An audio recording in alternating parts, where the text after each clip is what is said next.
할렐루야. 수요예배 나오신 모든 여러분 주님의 이름으로 환영합니다. 우리 저 위에 계신 분들에게 한번 이렇게 격려합시다. 복의 통로가 됩시다. 네, 하나님께서 우리 한 사람 한 사람 흘러가게 하시고 복의 통로가 되게 하실 줄 믿습니다. 이 시간 함께 찬양하겠습니다. 나 주님의 기쁨 되기 원하네. 함께 고백하겠습니다. 우리가 함께 하시는 하나님, 그 하나님 앞에 이 시간 그런 고백으로 나갑시다. 나 주님의 기쁨 되기 원합니다.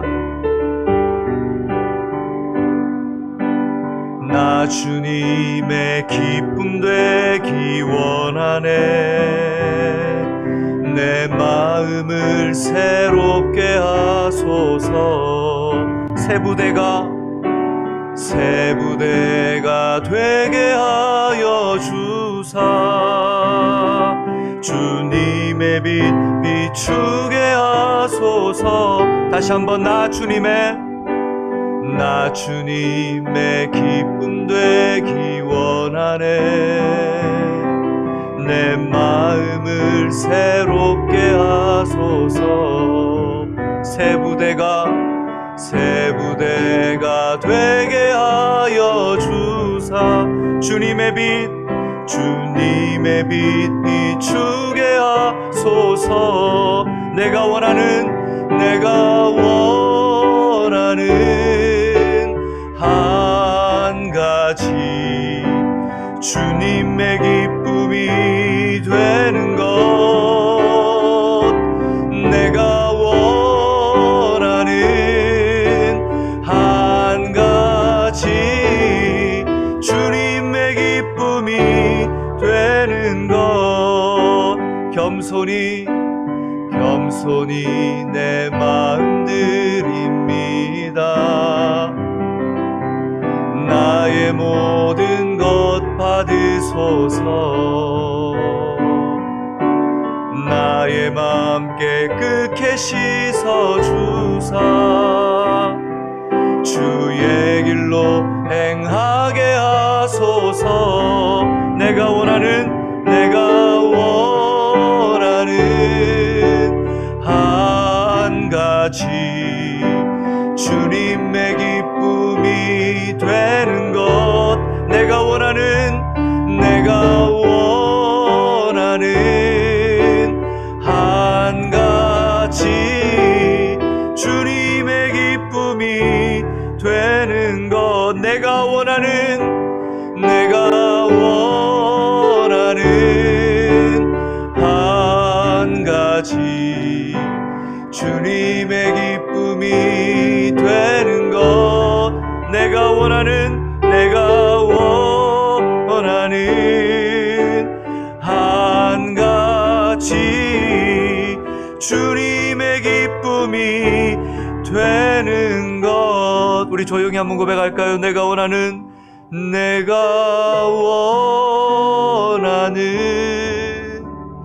한 가지 주님의 기쁨이 되는 것. 우리의 믿음의 소원. 내가 원하는 한 가지 주님의 기쁨이 되는 것. 이 시간 한번 기도하며 나갔으면 좋겠습니다. 하나님, 주일 지난 3일 동안 우리의 삶을 세상 속에 살다 왔습니다. 주님께서 오늘 내 마음속에 하나님 쓴 뿌리들이 제거되고 죄의 하나님 나달 같은 것들이 다 제거되어서 주님께 기쁨이 드리는 예배를 드리고 싶습니다. 주님, 온전히 예배를 받아주시고 우리의 삶의 연약한 부분들을 제거하시고 오늘 성령께서 우리 가운데 역사하여 주옵소서. 이 시간 주님의 이름을 부르며 기도하겠습니다. 주여 아버지 하나님, 오늘 이 시간 오늘 이 예배 가운데 역사하여 주옵소서. 하나님, 우리의 연약함을 아시는 하나님, 주일 지난 그 3일 동안에도 연약한 우리의 습관과 죄의 본성들이 주님의 말씀대로 살아내지 못하게 하며 연약한 대로 세상 속에 살아가다 이제 주님 앞에 나왔습니다. 주님, 우리의 하나님 거치는 것들을 제거하여 주시고 우리의 연약한 것들을 주님 앞에 내려놓으니 회복시키시고 치료하여 주셔서 온전히 하나님이 받으실 만한 예배, 주님께서 흠양하시는 예배, 하나님 그 예배가 드려지는 이 시간 될 수 있도록 성령 하나님 역사하여 주옵소서. 하나님께서 우리를 붙드시며 우리 하나님 지치고 연약하고 하나님 병들고 아버지 하나님 어리석은 마음이 하나님 주님만을 바라볼 수 있는 하나님 은혜를 하나님 체험받는 이 시간 되게 하여 주옵소서. 우리 한 번 더 기도 드릴 때에 주님 앞에 간절히 기도합시다. 하나님, 우리의 모든 예배가 살아나게 하여 주옵소서. 하나님, 먼저 예배가 살아나려면 예배자들이 준비되어야 합니다. 준비된 예배자가 거저되는 것이 아닙니다. 말씀으로 훈련받고 믿음으로 견뎌내며 주의 말씀으로 사랑하는 것에 몸부림칠 수 있는 한 사람, 그런 예배자들이 일어나게 하여 주옵시고 어떤 시련 가운데서도 가정에서나 교회에 나와서나 삶의 어떤 형편 하나님 어떤 곳에서도 예배할 수 있는 예배자가 넘쳐나는 모든 예배가 되게 하여 주옵소서. 주님의 이름을 부르며 기도합시다. 주여 아버지 하나님, 우리의 예배 가운데 역사하여 주옵소서. 아버지 하나님, 예배자들이 넘쳐나는 예배가 되게 하여 주옵소서. 하나님, 관망하고 하나님의 주님 앞에 아버지 하나님, 주님 제3자의 관찰자의 입장으로 앉아있는 자들이 아니라 정말 예배자로 영과 진리로 예배하며 어떤 상황과 형편 속에서도 굴하지 아니하고 하나님의 영광을 드러낼 수 있는 사람들, 주님만을 바라보며 주의 말씀만 의지하여 깊은 곳에 그물을 내릴 수 있는 사람들, 하나님 그런 주님의 사람들로 채워지게 하여 주옵소서. 주님, 우리 가운데 오늘 우리를 향하신 그 하나님의 사랑이 넘쳐나게 하시며 하나님 우리의 삶 가운데 오늘 우리 말씀을 주실 때에 아멘으로 받아들일 수 있는 열린 마음을 허락하여 주옵소서. 우리 마지막으로 한번 기도합시다. 하나님, 기도할 때 하나님, 우리 연약한 지체들이 있습니다. 기억하여 주옵소서. 병약하여 예배드릴 수 없는 지체들, 하나님을 사랑하는 지체들 기억하여 주옵소서. 심적으로 영적으로 아버지 하나님 어려운 상황에 처해 있는 지체들이 있습니다. 주님, 그들을 긍휼히 여겨달라고 기도합시다. 주님, 하나님 그들도 우리와 같이 하나님 주님을 예배할 수 있는 상황 가운데 담력함으로 나올 수 있도록 붙들어 달라고 기도합시다. 아직도 예배를 회복하지 못한 가정들이 있습니다.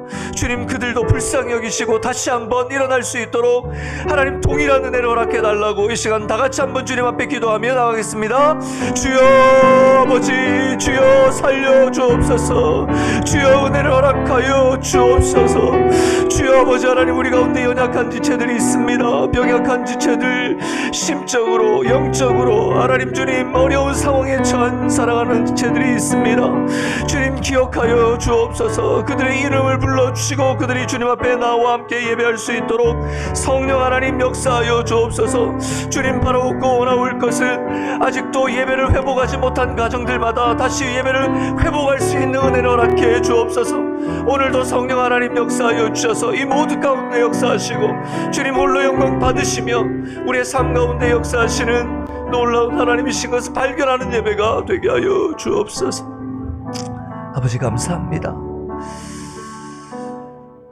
부활이요 생명 되신 하나님, 하나님께서 우리의 예배의 주인 되신 것을 믿습니다.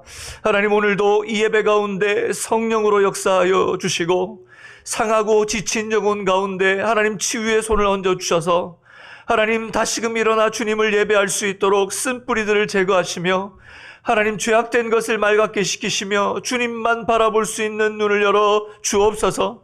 주님, 바라옵고 나올 것은 하나님 오늘 우리의 모든 예배 가운데 특별히 병약하고 지치고 낙담되고 힘들어하는 하나님 온전히 설 수 없는 사랑하는 성도들이 있습니다.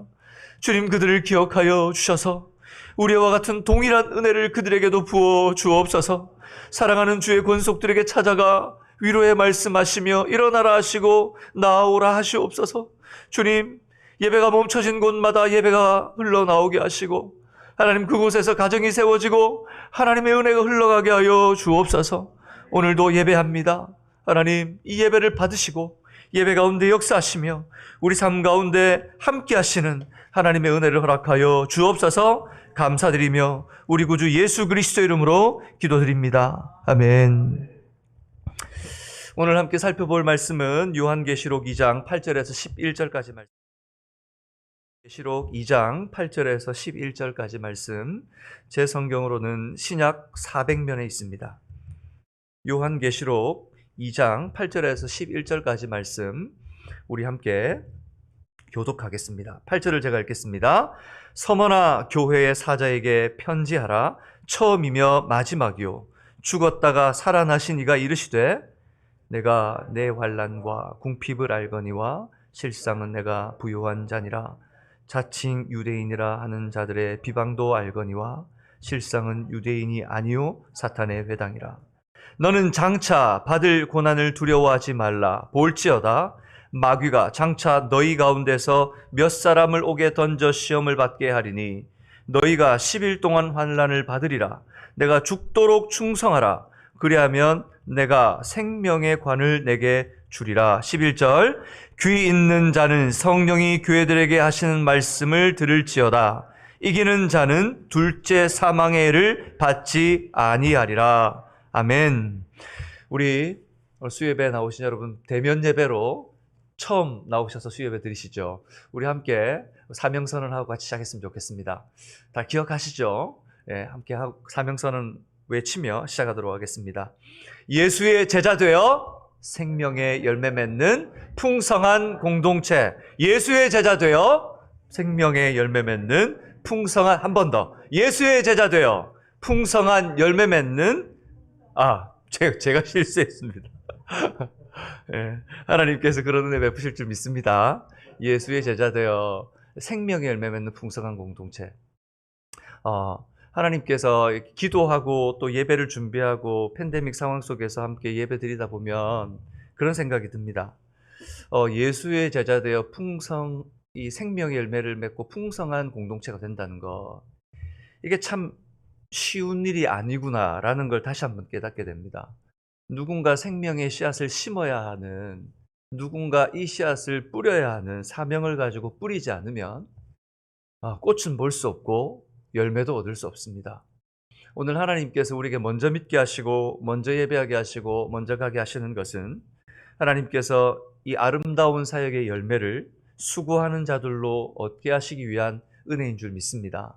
우리가 그 일에 또 그 사명으로 우리 방주선교교회가 새롭게 2022년이 이루어지게 하시고 달려가게 하실 줄 믿습니다. 그 은혜로 기도하시고 각자의 자리에서 이겨내실 수 있는 여러분 되시기 바랍니다. 오늘 우리가 지난주와 이어서 에베소에 보내는 그리고 오늘 서머나에 보내는 편지를 읽게 됩니다. 제가 말씀드린 것처럼 주님의 편지라는 제목으로 한 7주 동안 말씀을 나누게 되는데 오늘은 그 두 번째 어둠 속에서도 빛나는 교회가 되라고 말씀하시는 주님의 말씀을 함께 살펴보려고 합니다. 어둠 속에서도 빛나는 교회. 정말 이 보석 같은 교회 아니겠습니까? 어둠 속에서 빛을 발하는 그런 교회가 되길 바랍니다. 오늘 함께 살펴볼 말씀은 7교회 중 하나인 서머나 교회입니다. 이 빌라델비아 교회와 함께 책망받지 않은 두 교회 중에 하나가 바로 이 서머나 교회입니다. 그림 한번 보여주시겠어요? 네, 지도 그림입니다. 우리 첫 번째 말씀을 나눌 때도 살펴봤지만 서머나 교회는 에베소 교회처럼 지중해 연안 바닷가를 끼고 있는 곳에 있습니다. 그래서 사실 아주 중요한 에베소에 버금가는 중요한 위치에 있는 교회입니다. 사실 이 서머나 교회가 빌라델비아 교회와 함께 책망받지 않았다는 것만으로도 우리에게 큰 도전을 주는 교회입니다. 어떻게 책망받지 않고 우중듣지 않고 하나님께 칭찬만 들을 수 있는 교회가 될 수 있을까요?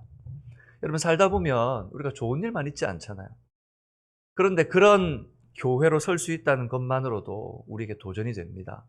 우리가 그런 주님께 칭찬 듣는 기쁨이 되는 교회가 될 수 있기를 바랍니다.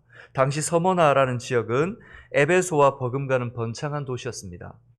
에베소처럼 해안에 자리 잡은 서머나는 이 교통과 무역의 또 다른 중심지 역할을 했는데, 그래서 부유하고 번창한 항구 도시였죠. 두 번째 그림을 보시면 이 에베소가 어떤 곳인지 잘 알 수 있습니다. 두 번째 그림 보이시겠어요? 네. 네, 두 번째 그림이 잘 보이지 않습니다. 네. 그럼에도 불구하고 여기 우리 지도만 봐도 알 수 있죠, 그죠? 지도만 봐도 알 수 있는 것은 이렇게 해안에 가깝다는 것은 수많은 물동량과 사람들이 오갔다는 것을 알 수 있습니다. 일찍부터 많은 유대인들이 그래서 이게 물류가 유통하고 사람들이 많이 드나들었다는 것은 그만큼 유대인들도 이 도시에 많이 자리 잡고 정착했다는 걸 얘기하는 거예요. 마치 여러분 캘리포니아에 사람들이 얼마나 많이 정착합니까? 내륙보다는 저 안쪽에 뭐 중부 도시라든지 또는 뭐 동부 도시 저 안쪽보다는 비교적으로 오늘 우리가 있는 이 캘리포니아 지역에 사실 이 아시아계 민족들이 더 많이 분포하고 있는 것을 보게 됩니다. 왜 그렇습니까? 이 오가는 항구라는 이 이점 때문에 많은 사람들이 이주하기 편하기 때문입니다. 그래서 유대인들도 그 당시에 이 서머나라는 지역에 많이 살았던 것 같아요. 그래서 로마의 역사가 키케로라는 사람이 뭐라고 그랬냐면 우리의 동맹 중 가장 신실한 동맹이 바로 서머나 지역이다라고 할 정도로 이 로마의 식민지로서 친로마적인 색깔이 있는 도시, 이것이 바로 이 서머나 지역이었습니다. 여러분 이게 뭘 뜻하냐면요, 로마에 친하다, 로마에 가깝다, 그리고 물류가 유통이 되고 굉장히 이 번창한 도시라는 것은 그만큼 그 당시의 문화와 밀접하다는 거예요. 그 당시 문화의 핵심은 뭐냐면 로마가 통치자였기 때문에 로마의 황제를 숭배하는 것이 가장 큰 핫 문화였습니다. 그래서 이 서머나가 최초로 어떤 일을 했냐면 황제 숭배를 시험적으로 했던 도시가 서머나 지역이었습니다. 새로운 종교, 특히 로마 황제 숭배에 동참하지 않는 사람들은 적대적으로 생각하고 그들에게 이권이나 특권들을 빼앗는 도시가 이 서머나였습니다. 그러니 이 서머나에 있는 교회의 모습이 어땠을까요, 여러분? 한번 생각해 보십시오. 이런 도시에 있는 교회는 어떤 삶을 살고 있었을까요?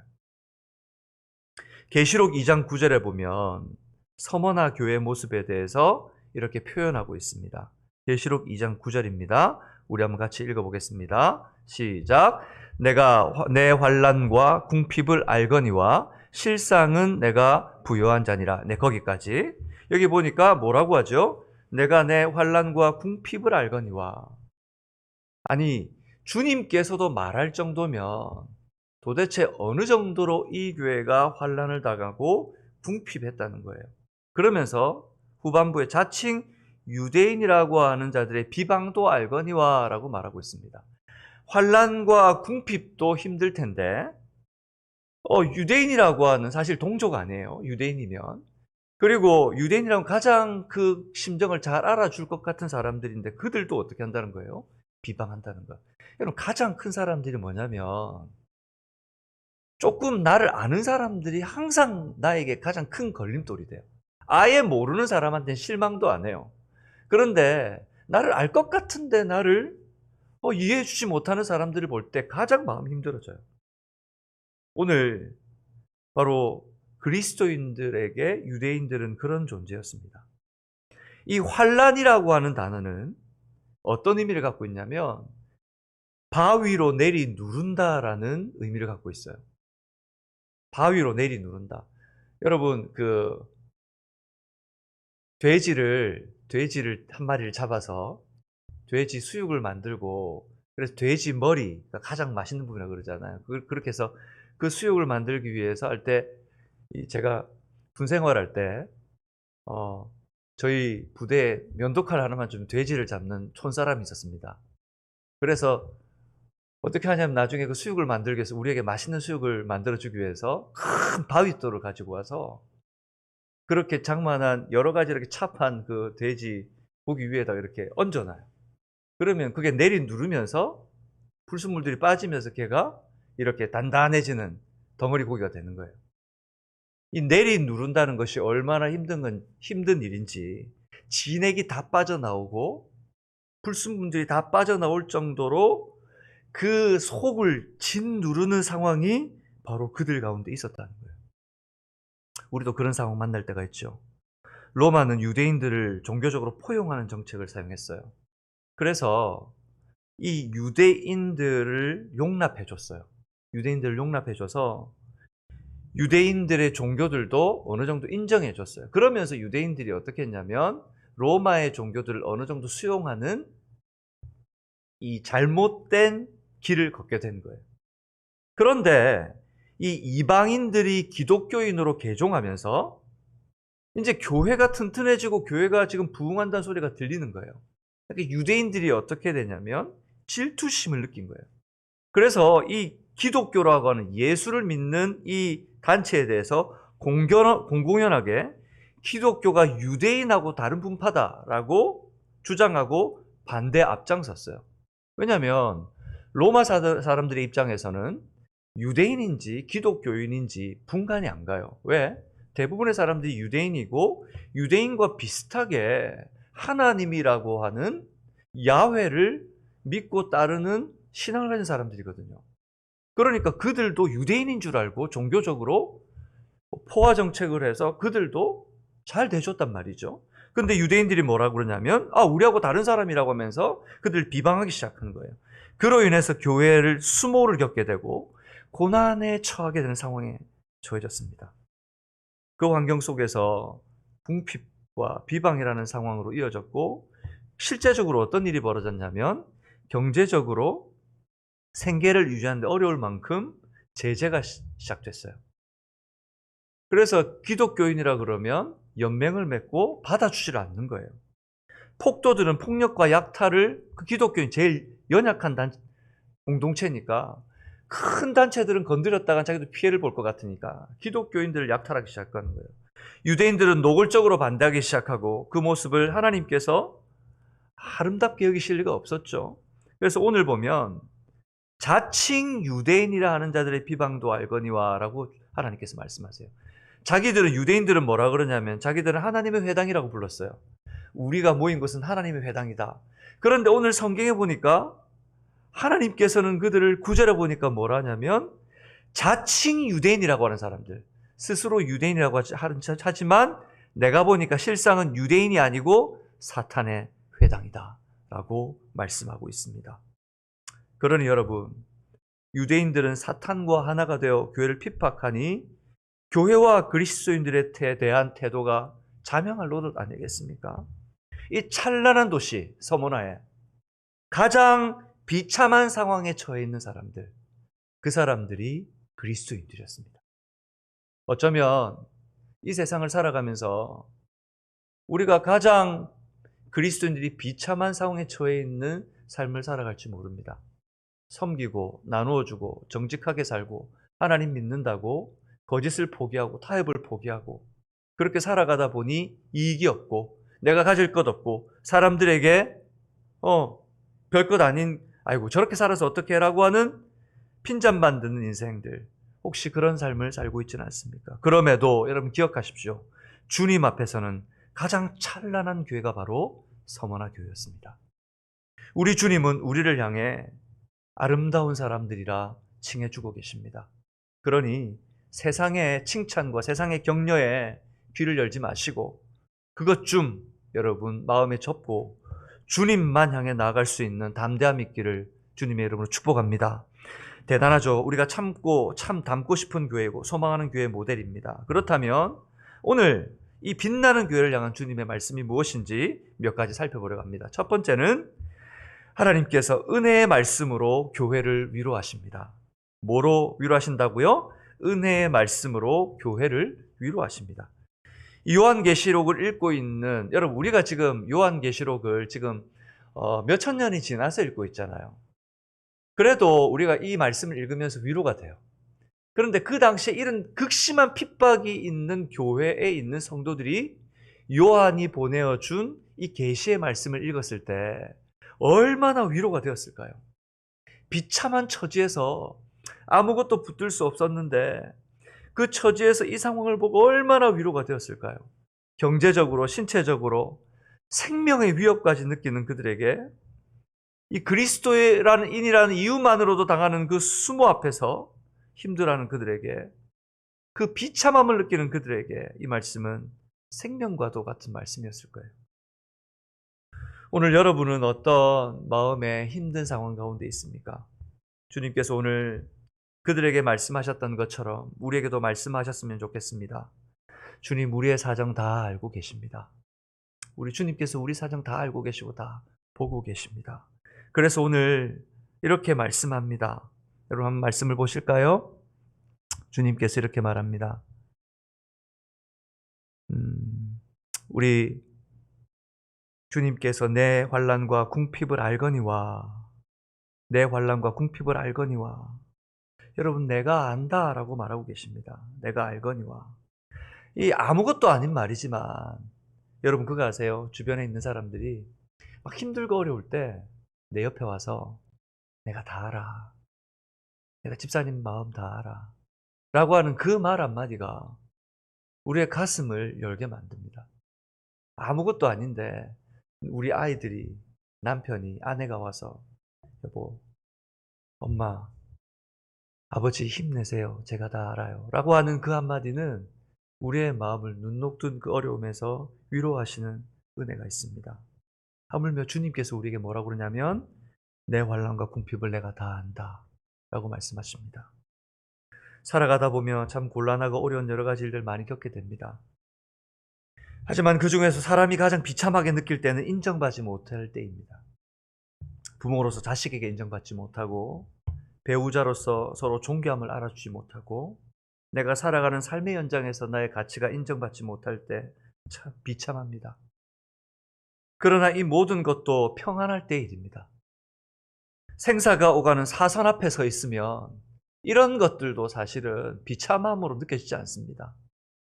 생명이 오가는 문제인데 이런 것은 비교도 안 되죠. 오늘 사선 앞에 있는 성도들을 보십시오. 그들은 이것조차 참 우리가 그들 앞에 말하기 부끄러울 수밖에 없는 그런 어려운 삶을 살고 있었습니다. 그럼에도 불구하고 그들은 주님 앞에 칭찬 듣는 교회였습니다. 그러니 돌아보면 우리가 입으로 할 수 있는 것은 모든 것이 다 주님의 은혜였습니다 라고 고백할 수밖에 없는 거예요. 다 주님 은혜였습니다. 주님 은혜였군요. 주님은 자녀들의 모든 것을 아시고 지금도 위로하시는 하나님이신 것을 믿습니다. 시편 139편 2절과 4절에 이렇게 말씀합니다. 주께서 나의 앉고 일어섬을 아시고 멀리서도 나의 생각을 밝히 아시오며 나의 모든 길과 내가 눕는 것을 살펴보셨으며 나의 모든 행위를 익히 아시오니. 같이 읽어볼까요? 여호와여, 내 혀의 말을 알지 못하는 것이 하나도 없으시니이다. 우리가 앉고 일어나는 것을 아신대요. 내 생각까지도 아신대요. 내 모든 길과 내 눕는 것까지 아신대요. 내 모든 행위를 아시는데 어디까지 아시냐면 내 혀의 말을 알지 못하는 것을 없으시대요. 여러분, 우리도 내가 어떤 말 했는지 다 기억 못하잖아요. 우리도 하루 중에 일주일 가운데 내가 어떤 말인지 다 기억 못해요. 근데 우리 주님이 우리에게 얼마나 관심이 많으시냐면 우리의 모든 것을 아시고 내 혀의 말까지도 땅에 떨어지지 않고 다 기억하고 계신다고 말씀하십니다. 어느 평범한 한 사람의 말도 위로가 되는데 지금 이 말씀을 하시는 분은 우리의 창조주시요 우리의 생명의 주요 심판자 되실 전등하신 하나님이신 예수 그리스도이십니다. 그 주님이 우리에게 말씀하십니다. 내가 다 안다. 내가 다 안다. 오늘 이 말씀이 들려지는 은혜가 있기를 주님의 이름으로 축복합니다. 그 위로가 여러분 어떤 아픔이 있더라도 뚫고 들어가 여러분을 치료하시기를 축복합니다. 그런데 주님이 우리를 아시는 것은 여러분 단지 이 상황만 아신다는 게 아닙니다. 그게 그치는 게 아니에요. 우리의 진정한 가치를 알아주신다고 인정합니다. 오늘 보세요. 내가 아는데 실상은 내가 부요한 자니라. 너의 실상, 너의 본질, 너의 정체는 환난과 궁핍 가운데에 비방받는 아무것도 아닌 아주 연약한 자가 아니라 너는 내 앞에 부유한 자다라고 주님께서 말씀합니다. 오래전 이탈리아 나폴리의 한 공장에 위대한 성악가를 꿈꾸는 한 소년이 있었습니다. 어려운 생활 중에 겨우 레슨을 받았을 때 이 교사가 어느 날 갔더니 참 벼락 같은 소리를 합니다. 너 보니까 성악가로서의 자질이 없다. 야, 목소리 그 정도로 낼 것 같으면 성악을 하지 마. 마치 문에서 바람이 들어올 때 바람 나는 소리 같이 그런 작은 소리 가지고 어떻게 네가 성악을 하려고 하냐라고 호되게 꾸짖고 쫓아보냅니다. 이 소년이 큰 좌절에 빠져서 다시는 노래를 부르지 않겠다고 작심을 합니다. 집에 갔더니 소년의 어머니가 이 소년을 보고 깜짝 놀라서 상황을 묻습니다. 다 들은 어머니가 이 소년을 꼭 껴안으며 이렇게 말합니다. 아들아, 너는 할 수 있어. 실망하지 마. 내가 훌륭한 성악가가 되도록 이 엄마는 어떤 희생도 아끼지 않고 너를 도울 거야. 그 한마디에 이 소년은 열심히 노력했고 세계적인 성악가인 바로 잉리코 카루소라고 하는 성악가가 되었습니다. 이처럼 사람 자신의 진정한 가치를 인정받을 때 만족을 얻고 변화를 경험하고 성장하게 됩니다. 예수님께서 제자들을 부르셨을 때 어촌의 한낱 어부에 불과했던 시몬 기억하십니까? 그에게 주님께서 마태복음 4장 19절에 이렇게 말씀하셨습니다. 말씀하시되 나를 따라오너라 내가 너를 사람을 낚는 어부가 되게 하리라 하시니 그때 그 배와 아버지를 버려두고 예수를 떠났던 베드로 어떤 일생을 살았습니까? 그 일생에 수많은 영혼들을 살리는 주님께 붙들린 인생 되었습니다. 사랑하는 여러분, 어떤 상황에 처해 있습니까? 우리 주님 아십니다. 여러분의 상황을 아시고 여러분의 문제를 아시고 여러분의 가치를 아시고 여러분을 위해 생명을 주셨고 여러분에게 말씀하십니다. 내가 다 안다. 내가 다 안다. 이 위로의 은혜가 여러분의 있기를 소망합니다. 두 번째 주님께서 우리에게 주시는 말씀은 두려움이 아닌 담대함을 가지고 도전하라는 것입니다. 두려움이 아닌 담대함을 가지고 도전하라. 오늘 10절에 보니까 전반부에 이렇게 말합니다. 같이 읽어볼까요? 너는 장차 받을 고난을 두려워하지 말라. 볼지어다 마귀가 장차 너희 몇 사람을 옥에 던져 시험을 받게 하리니 너희가 10일 동안 환난을 받으리라. 이 성경에서 두려워하라는 말씀이 많이 나와요. 두려워하다, 두려워하지 말라.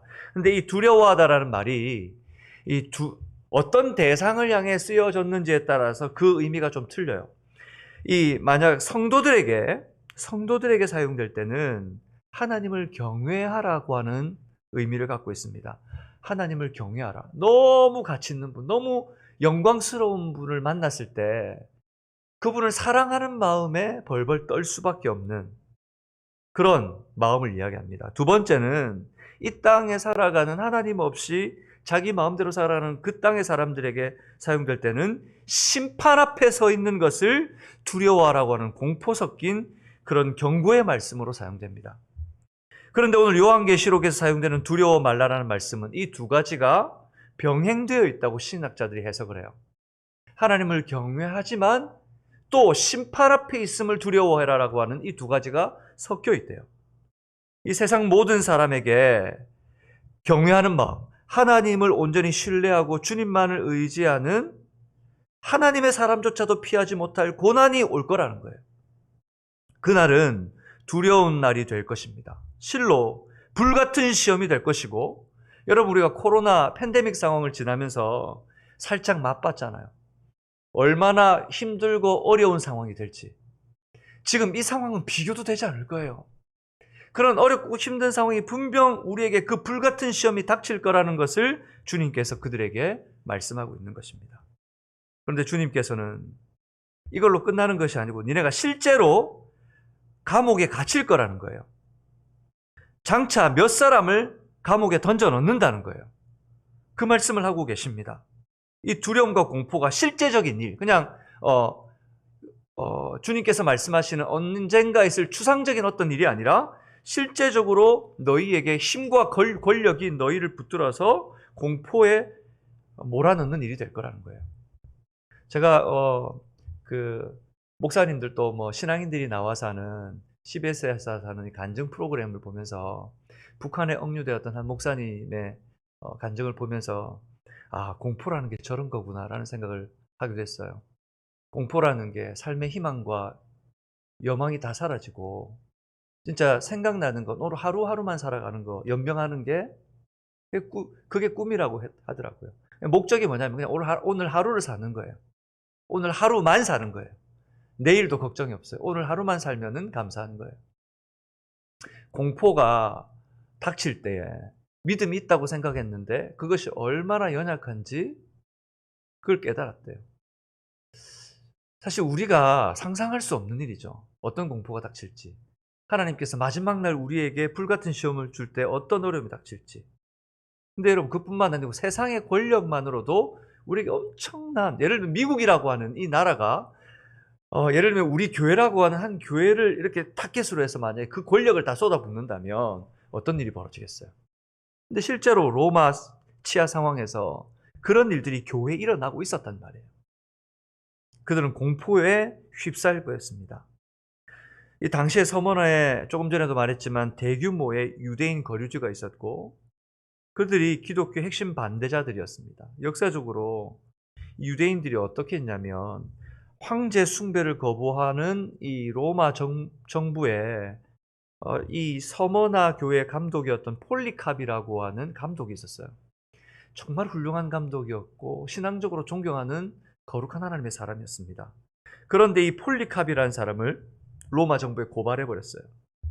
그 결과 어떤 일이 일어났냐면 역사 기록에 보니 그날이 유대인들의 안식일임에도 불구하고 폴리캅을 불태워 죽이는데 유대인들이 일조했다라고 기록하고 있습니다. 유대인들이 여러분 성경에 보면 예수님께서 안식일날 병 고친 것만 해도 얼마나 예수님에게 닥달을 했습니까? 그런데 그 안식일날 불태워 죽이는 것을 두 손 들어 쌍수를 들고 환영했다는 거예요. 그때 그림이 바로 이 그림입니다. 벽화로 남아있는 건데 폴리캅이 불타 죽었던 그 상황을 지금 이렇게 그려놓고 있는 것입니다. 불타는 현장에 있는 폴리캅의 모습에 하나님의 영광이 깃든 모습을 그려낸 거예요. 여러분 말이 불타 죽는 거지. 우리가 조금 이 불에 데여도 얼마나 뜨거운데 불을 놓고 사람을 죽인다는 게 말이 돼요? 제가 어떤 영화에서 한번 본 적이 있는데 사람을 소 형상, 이 노수로 만든 소가 있는데 그 소의 속이 비어 있어요. 근데 그 소에 집어넣고 밑에 불로 데워서 죽이는 거예요. 근데 이 열기 때문에 공기가 빠져나가면서 어떤 소리가 나냐면 소의 끝에 뿔 쪽에 이게 구멍을 내놔가지고 소가 마치 울부짖는 소리, 우 하는 소리가 나는 거예요. 그치, 안에 있는 사람이 비명을 질러도 들리지 않을 정도로. 불타 죽는다는 것은 그 당시에 이 핍박이라고 하는 것은 대단한 것이었습니다. 그때 폴리캅이라는 사람이 어떻게 고백했냐면 이렇게 말합니다. 내 인생의 86년 동안 하나님께서 나를 한 번도 배반하지 않으셨는데 내가 어떻게 주님을 배반할 수 있겠습니까? 그리고 그는 담대히 화형을 당하고 그 자리에서 형장의 이슬로 사라졌습니다. 사단이 우리를 시험할 때 하나님을 떠나 불순종하도록 하기 위해 그 목적으로 우리를 시험합니다. 세상에 주는 시험은 그런 거예요. 하지만 여러분 두려워하지 말 것은 장차 고난이 있을 거라고 지금 누가 말씀하세요? 누가 말씀하시죠? 주님께서 말씀하시는 거예요. 그 말은 전지하시고 전능하신 하나님께서 지금 그 말을 하는 것은 얘들아 시험이 있을 거야 라고 하는 것은 하나님께서 여전히 우리와 함께 하실 거고 그 시험 가운데에서도 우리를 붙드실 그 하나님의 소망을 우리에게 주시는 거예요. 고린도전서 10장 13절에 이렇게 말씀합니다. 우리 같이 읽어볼까요? 시작. 사람이 감당할 시험 밖에는 너희가 당한 것이 없나니 오직 하나님은 미쁘사 너희가 감당하지 못할 시험 당함을 허락하지 아니하시고 시험 당할 즈음에 또한 피할 길을 내사 너희로 능히 감당하게 하시느니라. 감당할 시험밖에 안 주세요. 그리고 감당치 못할 시험이 있을 때는 허락하지도 않으세요. 그리고 시험을 주면서 피할 길도 주시고 감당할 힘도 주신대요. 아멘이십니까? 그것이 우리 주님이세요.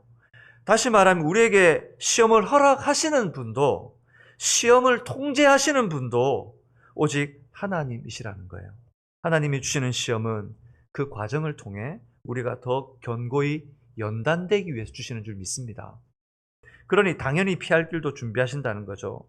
오늘 서머나 교회를 향해 주님께서 말씀하십니다. 너희가 며칠 동안 환난을 당할 거라고요? 10절 보세요. 며칠 동안 당할 거라고요? 10일 동안. 며칠 동안요? 10일 동안. 그러면 진짜 열흘 동안 당할 거라는 말인가요? 요한계시록에 나타나는 여러 가지 숫자가 있는데 그 중에 10이라고 하는 숫자는 잠깐 당할 하나님의 환난을 이야기하는 거예요. 하지만 이 10이라고 하는 숫자는 완전수를 이야기합니다. 그러니 고난은 급하게 강하게 우리를 완전히 불태울 것처럼 순식간에 몰아닥쳐서 우리를 완전히 벌거벗겨 놓을 거라는 거예요. 하지만 그런 고난이 닥칠지라도 염려하지 말라는 거예요. 왜요? 이것은 일시적이지 영원하지 않고 반드시 지나가실 거라는 거예요. 영광스럽게 하나님을 우리 모두 예배하게 할 날을 하나님께서 만나게 하실 거라는 거예요. 여러분 믿으시기 바라요. 베드로전서 4장 12절과 13절 그래서 이렇게 말합니다. 우리 읽어보겠습니다. 사랑하는 자들아, 너희를 연단하려고 오는 불시험을 이상한 일 당하는 것 같이 이상히 여기지 말고 오히려 너희가 그리스도의 고난에 참여하는 것으로 즐거워하라. 이는 그의 영광을 나타내실 때에 너희로 즐거워하고 기뻐하게 하려 함이라. 여러분, 그러니 이 세상과 악한 영의 세력 앞에서 우리의 입으로 담대히 고백할 수 있으면 좋겠어요. 나는 주님만 의지합니다. 나는 주님만 의지합니다. 두려움이 아닌 그런 담대함을 주시기를 여러분 주님의 이름으로 축복합니다. 두려워하지 마세요. 두려워할 필요 없습니다. 우리 주님이 바로 여러분의 하나님이시지 않습니까? 세 번째, 그래서 우리 주님께서 우리에게 이렇게 명령하십니다. 충성함으로 교회의 영광됨을 지키라 명령하십니다. 무엇으로 지키라고요? 충성됨으로 그 영광됨을 지키라는 거예요.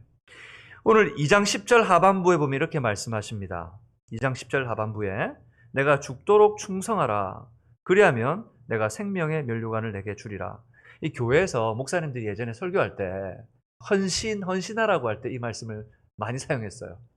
교회 중직자들이나 또 성도님들에게 교회 섬기세요. 교회 나와서 이 일 섬기세요. 그럴 때 어떻게 하냐면 꼭 이 말씀을 제가 기억이 나요. 어릴 때도. 여러분 어떻게 충성해야 됩니까? 그러면 죽도록 충성해야 됩니다. 찬송해도 그런 찬송이 있잖아요. 하지만 이 충성이라는 헬라어 단어는 사실 어떤 의미냐면 피스토스라고 하는 단어예요. 이 단어는 예수님께 사용될 때는 예수님 자신을 따르는 자들에게 예수님께서 뭐라 그러냐면 신실하심을 표현할 때, 신실하심. 내가 신실하다라는 걸 표현할 때 이 피스토스라고 하는 충성되다라고 하는 단어를 사용해요. 근데 또 성도들에게 사용할 때는 어떻게 사용하냐면 신실하게 사역을 감당한 성도들이 순교까지도 포함한 의미를 가진 것으로 사용해요. 충성되다고 할 때는 신실하게 섬기는데 어디까지? 생명을 내어놓는 것도 두려워하지 않는 것까지. 그런데 여기에 보니까 그 이미 충성이라는 단어 자체가 그런 죽음의 의미를 포함하고 있는데 오늘 주님께서 어디까지 충성하라고 얘기하셨어요? 내가 죽도록 충성하라고 이중적으로 강조하고 있는 거예요. 이중적으로. 다시 말하면 끝까지 충성하라는 의미는 아무리 부드럽게 포장하고 여러분 충성은 이런 거예요 라고 아무리 제가 부드럽게 포장하고 표현한다고 해도 죽음이라는 것을 염두에 두고 말할 수밖에 없는 명령이에요. 이것은 제가 말하는 것이 아니고 주님께서 말씀하신 겁니다.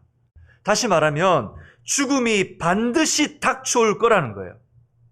우리에게 환난을 통하여 죽음이라는 것은 반드시 닥쳐온다는 거예요. 어쩌면 내가 피 흘리기까지 죽지 않을지라도 삶의 연장에서 내가 수모를 당하고 예수 믿는 것 때문에 내 자존심 다 버려야 하고 예수 믿는 것 때문에 내가 가지고 있던 모든 기반들을 다 내려놓을 수밖에 없는 죽음 앞에 설 수 있는 죽은 것 같은 죽을 것 같이 힘들고 아픈 그 상황까지도 설 수 있다는 것을 우리에게 말하는 거예요. 하지만 그 앞에서 뭐 하지 말라? 타협하지 말고 그리스도께서 주와 그리스도가 되신 것, 하나님이 온 땅과 열방의 주인 되신 것을 세상 앞에 당당히 고백하고 증거하라고 우리에게 말씀하세요.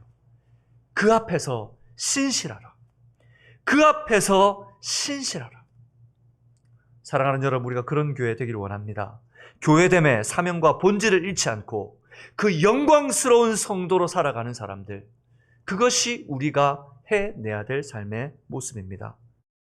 복음서에서 마태, 마가, 누가복음, 요한복음에서 예수님께서 제자들에게 가르치려고 했던 제자도의 원리에 대해서 말씀하실 때 제자로서의 의미를 설명하세요. 그 의미가 뭐냐면 사실 그 당시 이제 그 헬라 문화, 그리스 문화에서 철학자들, 소크라테스나 또는 플라톤이나 이런 사람들의 제자들은 그 주인을 따를 때 주인의 모든 것을 다 닮아요. 말투, 생활 방식, 옷 입는 거, 걸음걸이까지도. 왜요? 어디 나가서 그 사람을 딱 보면 누구를 아냐면 아, 당신 소크라테스 제자군요 라고 말할 수 있을 정도로 똑같이 닮아 있어요. 마치 옛날에 여의도 순복음교회 조영규 목사님이 설교를 하는 교회는 가보면 그 부목사님들 똑같이 말투를 따라요. 그러니까 누가 누군지 다 알아요. 그런 것처럼 똑같이 닮아 있어요. 그런데 예수님의 제자들은 어디까지 닮아야 되냐면 예수님을 닮아야 되는 거잖아요. 예수님께서 어디까지 하셨어요? 십자가에 죽기까지 순종하셨어요. 그러니 예수님을 닮는다는 것은 죽음을 넘어선 것이 삶의 기준이 되어 있는 거예요. 그러니 제자들에게 뭐라 그러냐면 마가복음 8장 34절에 누구든지 나를 따르려거든. 같이 읽어볼까? 시작. 무리와 제자들을 불러 이르시되 누구든지 나를 따르려거든 자기를 부인하고 자기 십자가를 지고 나를 따를 것이니라. 이게 뭐라 그러세요? 십자가 지래요. 자기 십자가 지래요. 어떻게 하려면요? 나를 따르려면 십자가 지래요. 근데 이 십자가 설명할 때 뭐라 그러냐면 십자가 교회에서 설명하면 아우 내 십자가는 우리 남편이에요. 내 십자가는 우리 아내예요. 아우 내 십자가는 그 성도님이에요. 자꾸 그런 식으로 성도님들이 자꾸 해석을 하고 적용을 하죠. 아니에요. 그건 십자가가 아니에요, 여러분. 그건 십자가가 아니고 우리의 사명이에요.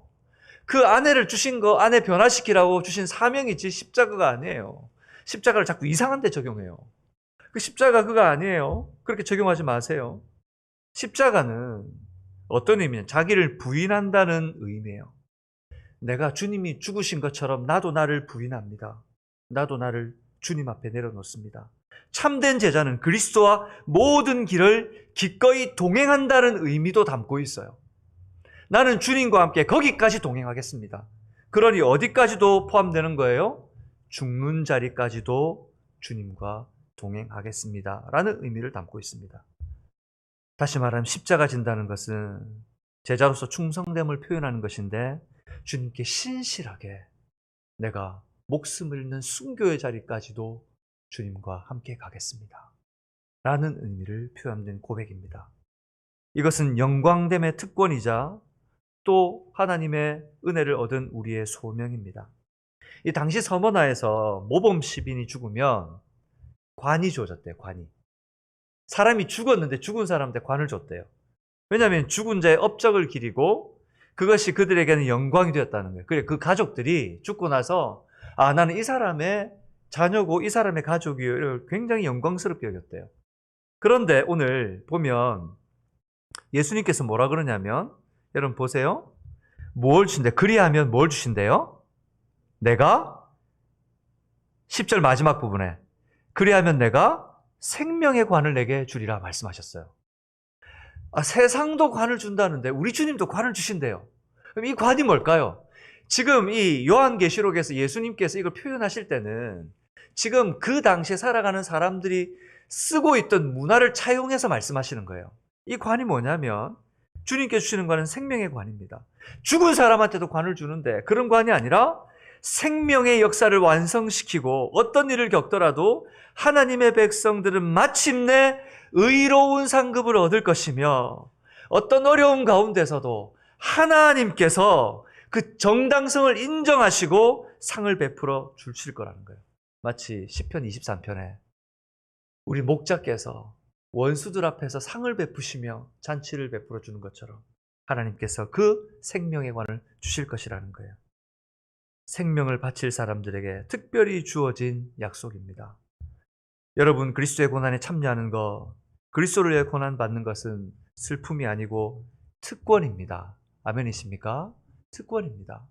우리가 이 팬데믹 상황에 교회들이 어려움 당하면서 현장 예배를 드리지 못하고 우리가 가정 예배를 드리게 돼요. 여러분, 우리가 모여서 예배 드릴 수 있습니다. 모여서 그냥 우리가 다 할 수 있어요. 그런데 왜 이렇게 해야 됩니까?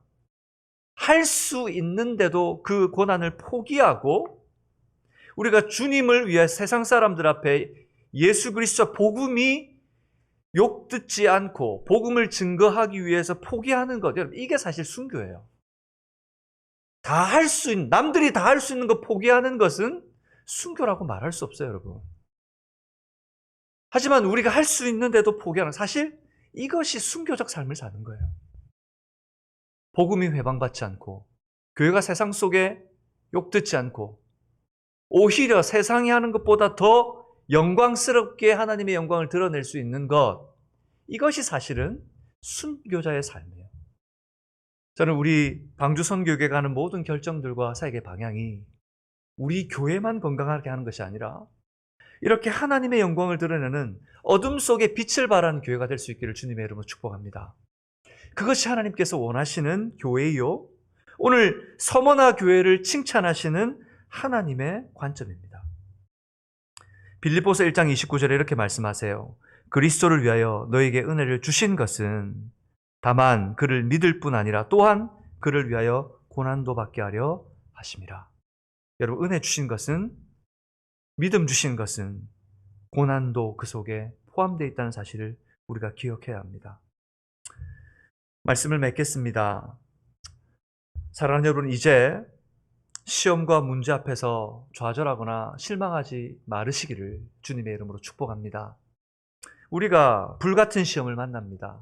어려운 상황을 만납니다. 생각지 못한, 시대적으로 한 번도 경험하지 못한 팬데믹, 전 세계적인 이 재난을 우리가 만났습니다. 누구도 풀지 못하는 시간 속을 하나하나 주님만 의지하며 나아갑니다. 그런 교회에게, 마치 서머나 교회에게 위로하듯 주님께서 이렇게 말씀합니다. 내가 다 안다. 이 은혜의 말씀으로 교회를 위로하시는 음성이 여러분 각 가정에게, 여러분 자신에게 들려지기를 주님의 이름으로 축복합니다. 그러나 우리가 여전히 주님을 사랑하고 위로를 얻는다 하여도 우리의 고난은 완성된 것이 아니라 진행형입니다. 이보다 더 큰 고난과 위협과 어려움이 반드시 우리를 기다리고 있을 것입니다. 그러니 여러분, 사단은 이 기회로 교회를 무너뜨리려고 할 것이고, 의심하고 서로 파당을 짓고 교회가 분리되고 쓰러지게 하려고 온갖 잔꾀를 부릴 것입니다. 그러나 여러분, 두려움이 아닌 담대함으로 주님만 의지한다고 도전할 수 있는 우리 방주 선교회가 되기를 주님의 이름으로 축복합니다. 우리의 입으로 고백합시다. 내가 주님만 의지하겠습니다. 다른 것 보지 않겠습니다. 어떤 소리에도 교회를 지키겠습니다. 그보다 더 큰 고난이 닥쳐와 우리의 생명을 요구할지라도 충성함으로 교회의 영광됨을 지켜내는 사명을 감당하는 교회가 되기를 간절히 소망합니다. 그래서 서머나 교회의 이름이, 그 이름의 뜻이 모략이에요. 모략.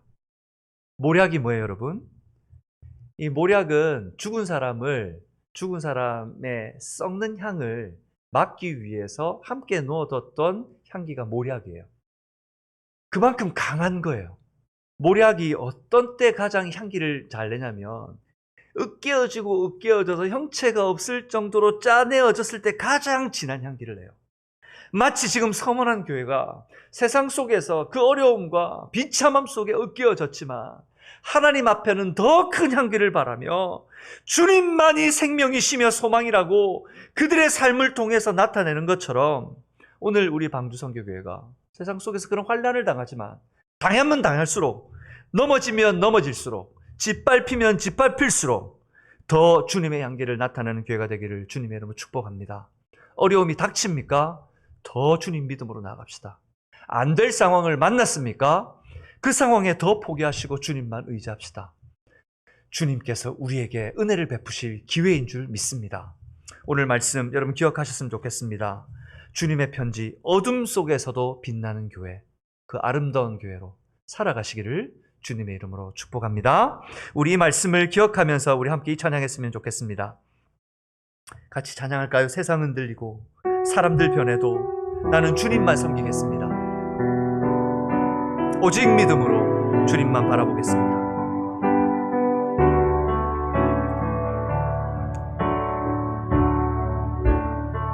세상 흔들리고 사람들은 변하여도 나는 주를 섬기리. 주님의 사랑은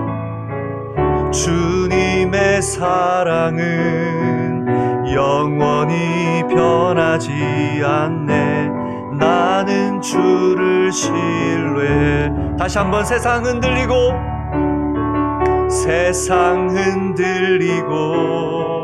사람들은 변하여도 나는 주를 섬기리. 주님의 사랑은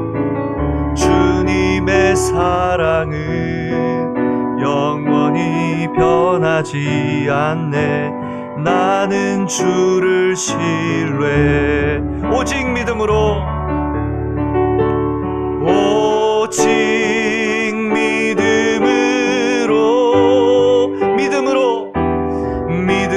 내가 살리라. 오직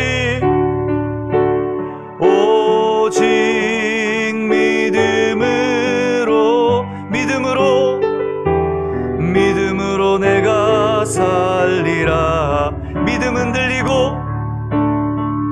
믿음 흔들리고 사람들 주를 떠나도 나는 주를 섬기리.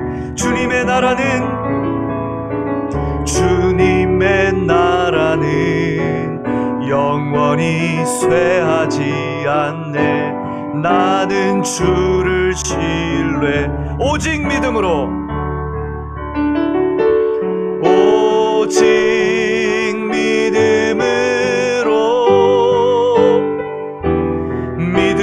내가 살리라. 오직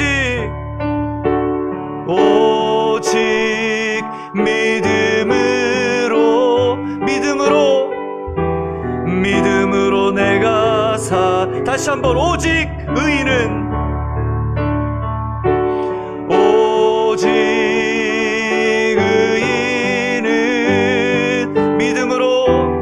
믿음으로 말미암아 살리라. 오직 의인은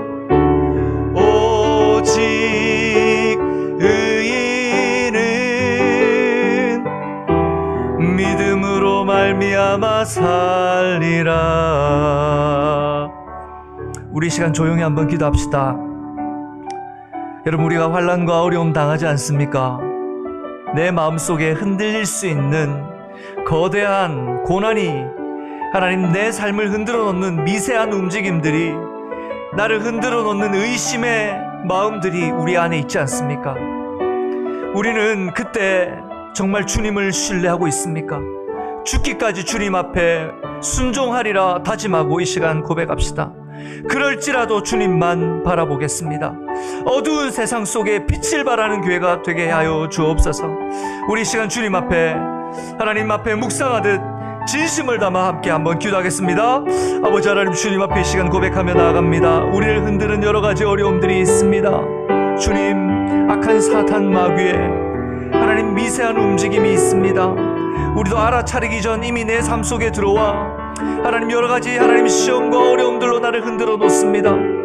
하나님, 그래서 아버지 하나님, 목숨과도 같은 내 삶의 여러 부분들을 앗아가고 하나님, 내가 하나님 세상과 타협하게 만들고 하나님, 주님보다 세상이 더 하나님 더 사모할 만한 하나님, 주님께 하나님 묻기보다 하나님 내 결정과 내 판단으로 먼저 앞서 결정하고 하나님, 내가 주님 앞에, 하나님 주의 말씀 앞에 존귀한 주의 교회와 하나님 영광스러운 하나님의 삶을 포기하고 언제부터인가 아버지 하나님 슬금슬금 아버지 하나님 뒷걸음질 치고 있는 우리의 모습들을 바라보게 됩니다.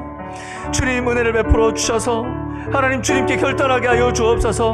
어둠이 짙어질수록 빛나는 교회가 되게 하여 주옵소서. 하나님, 서번화 교회처럼 모략의 향기처럼 으깨지면 으깨질수록 더 향기를 바라는 것처럼 주님, 더 향기를 바라겠습니다. 하나님, 주님 앞에 선언하고 고백하며 이 믿음의 걸음을 걸을 수 있도록 우리 사랑하는 아버지 하나님 방주 선교교회 붙들어 주옵소서. 주님, 우리 가운데 영광스럽게 이 사명 감당하게 하시는 주님만 바라보게 하실 줄 믿고 감사하며 기도하며 나아갑니다. 감사합니다. 아버지 하나님, 오늘 이 저녁 우리에게 말씀을 허락하여 주시고 하나님 은혜를 허락하시니 감사합니다. 말씀이 들릴 때 성령이 교회들에게 하시는 말씀이 우리의 심령 속으로 들어가 우리의 흉과 영과 골수를 찔러 쪼개시는 역사가 일어나게 하여 주옵소서. 말씀 앞에 우리의 모습이 벌거벗은 것 같이 드러나게 하시고 우리의 속사람이 치료받고 하나님 주님 앞에 회복되는 역사도 허락하여 주옵소서. 세상의 어려움과 환난이 있다 하나 속히 지나갈 것이요 마침내 주님께서 주님의 보좌 앞에서 하나님의 백성과 찬양하게 하실 그 영광스러운 날을 사모합니다. 주님, 감당할 수 있는 능력과 힘을 부어 주시옵소서.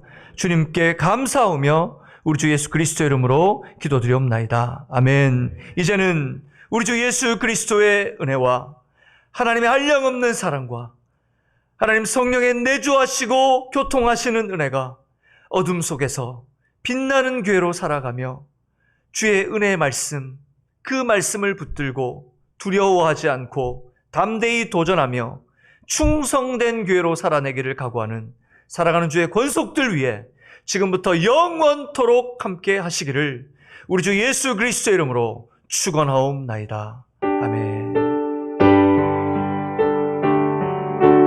감사합니다. 주님 역사해 주시고 주님의 은혜가 흘러넘치는 복된 교회가 되게 하여 주옵소서.